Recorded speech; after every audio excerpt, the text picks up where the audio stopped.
On today's news, we have the end of the Cold War.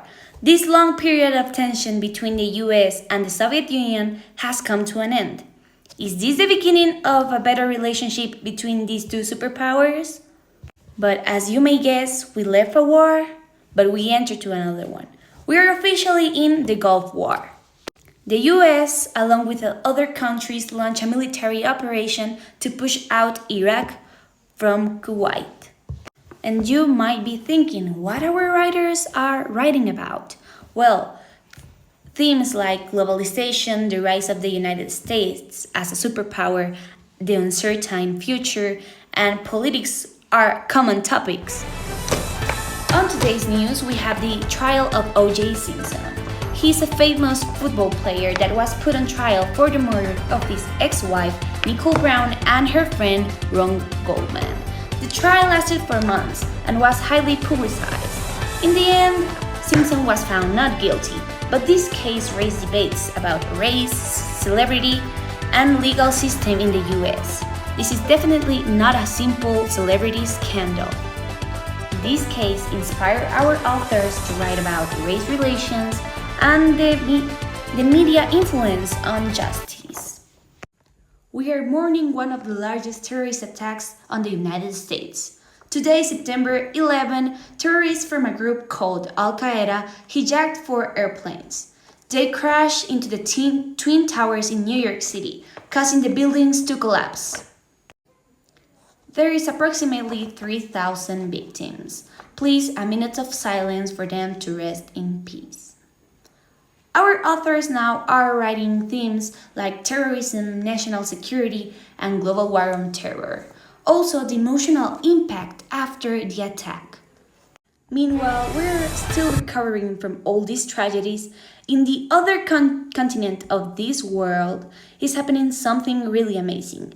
The euro is becoming the official currency of many European countries, replacing their old national currencies. This is helping strengthen economic ties between European nations and is making it easier for them to trade, travel, and do businesses across Europe. European authors think about euro as a symbol of European unity and economic integration. One example is Joseph Stiglitz. He's an economist and explored the globalization and economic policies during the integration of euro and his economic stability impact. As you may guess, we are a country that is constantly involved in wars, and this year is not the exception. The US, under the President George Bush, invaded Iraq. The main reason given was that Iraq was suspected from having weapons of mass destruction. The US aimed to remove Saddam Hussein from the power. The invasion led to a long, difficult conflict with lasting effects on both Iraq and the US. We are now in front of the White House. Barack Obama was elected as the first African American president of the United States of America. His election was an historic moment. During his presidency, he says that he will be focusing on improving the economy after the financial crisis, and he will be introducing important healthcare reforms, Obamacare. Thank you so much. We go with you to the studio. Now, what does this historical moment inspire to our authors? It first inspired about the race progress, the civil rights, and the American politics. Our authors are writing more of post-racial America. One example of this is David Remnick in The Bridge, Life and Rise of Barack Obama. This explores Obama's personal history and the rise to the power. Ta-Nehisi Coates and other African-American writers reflect on race progress during Obama's presidency, such as in Coates' article, My President Was Black. Justice and karma had made it again. Osama bin Laden was the leader of a terrorist group called Al-Qaeda, responsible for the 9/11 attack. As you know, the incident that happened in 2001 was one of the worst terrorist attacks in in the United States of America. In this year, US Navy SEALs raided his hideout in Pakistan and killed him. This was a significant moment in the fighting against terrorism, as bin Laden has been one of the most wanted criminals in the world for years.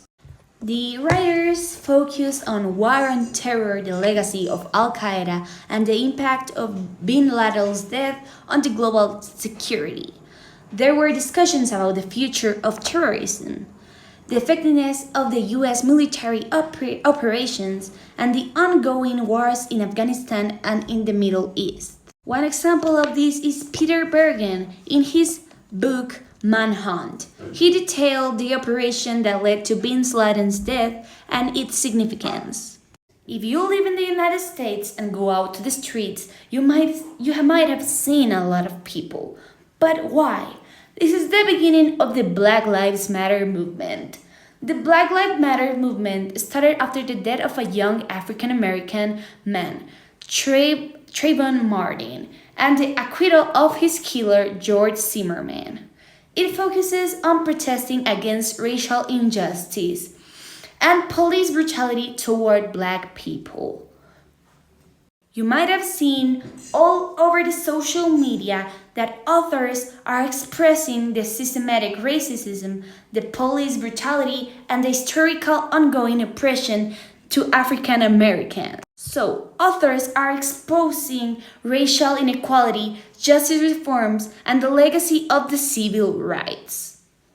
The famous author Ta-Nehisi Coates, on his book Between the World and Me, wrote a powerful letter to his son about being Black in America, discussing the dangers of racism and police violence. Another author, Patrisse Cullors, one of the co-founders of Black Lives Matter, wrote about the personal and political aspects of the movement, When They Call You a Terrorist, a Black Lives Matter memoir. We are outside the White House again, this time celebrating Donald Trump, a businessman and TV personality, won the US presidential elections. His victory was surprising to many and marked a shift on the US politics. His presidency is known for the controversial policies. The authors are analyzing the populisms, political divisions, and nationalisms that Trump elections was seen part of a global trend of populist leaders gaining power. Authors explore social, economic, and cultural factors that led to Trump's victory, such as dissatisfaction, race, and immigration issues. I come here with another tragic news. In October 1, a gunman opened fire from an hotel window onto a crowd at a music festival in Las Vegas, killing 58 people and injuring hundreds more. It became the deadliest mass shooting in the modern US history. This tragic event opened a lot of debates about gun control in the United States. Our authors are now talking about the easy access to fire gun arms, especially the military-style weapons. Dave Cullen is an example of this kind of author. He had previously written about the Columbine shooting, analyzed how the US fails to address gun violence in Portland, following another major shooting at a high school. The new COVID-19 pandemic. It began in late 2019 and spread globally in 2020. It was caused by a new coronavirus and led millions of infections and deaths around the world. The pandemic is causing widespread lockdowns and challenge in daily life. Our authors are now focusing on the global health crisis, the impact of lockdowns, and the mental health challenges. This is me, your favorite reporter, Fatima Trabanino, and don't forget to stay in your house. On today's